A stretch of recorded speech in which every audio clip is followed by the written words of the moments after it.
dilemmas happen when we are addressing issues, right? When we are creating a culturally competent environment.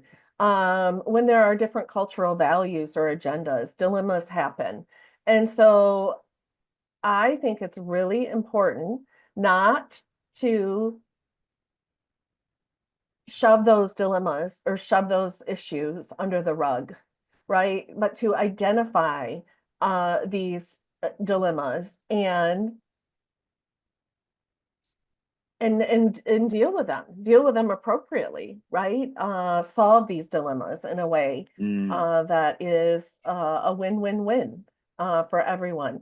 One of my favorite stories, and this is a true story of a colleague of mine, and she had two daughters that came home from college on break, and this is an example of reconciling a dilemma.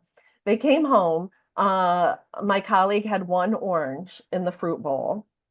Now, why she didn't go out and buy more fruit when she knew her daughters were coming home, of course, that's a whole another issue. But she had one orange in the fruit bowl, and so both girls run in, and they put their hand on the orange. They both want the orange. So she takes a minute and she does some interest-based problem solving. She asks questions. I'm a huge fan of the 5 whys, right? She asks questions and she tries to determine what each of them want out of the orange. And what she finds is that the one daughter has just worked out and she wants to eat the orange, whereas the other daughter wants the orange rind for a recipe that she's going to be creating in the later in the day. And so she doesn't have to offer to cut that orange in half, right? She can Right. give both parties exactly what they need.